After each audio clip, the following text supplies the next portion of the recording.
In the early days, magnetic tape, which is being used right now at this moment, Right. had not been invented except for audio recording. RCA and the Sarnoff laboratories and various RCA laboratories had taken the idea of magnetic tape for audio and said, if we run a little faster, it'll go to a little higher frequencies, maybe get television, and let's take it in 10 different stripes and put 10 tapes at once running by. This is a low frequencies, middle frequencies, a little more and a little more, have all the bands together, run it that way, and then recombine them electronically to final pictures. They were working on that very actively and hadn't gotten too much perfection with it yet. But Doc Dumont and I, later on, had been using another technique for recording the programs at Dumont. Mm-hmm.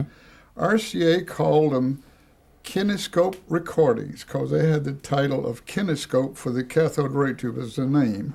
We called them teletranscriptions at Dumont. So we would take a good quality television monitor, remember those were just black and white television in those days, and get a good sharp picture right in the studio, right off the camera, so there was no multipath distortion. Then we'd put a movie camera, which we developed with Eastman Kodak, for 16 millimeter movie and make negatives of the television program recording the sound on the soundtrack. Then we'd print positives, print maybe 10 positives from one negative, and bicycle those programs to our network affiliates all over the country. I have a sad story to tell about that, however.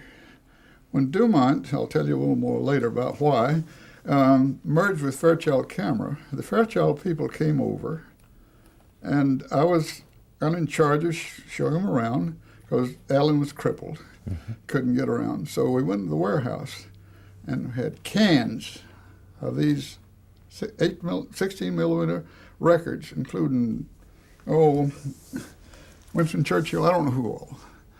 Something like 500 of those cans of early records from the 16 millimeter recordings in the warehouse.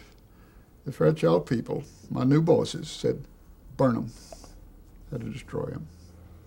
So a lot of those are not left. But Washington State University had some of those that had never been returned to the archives back at Dumont, and so they salvaged them, and they're still in existence.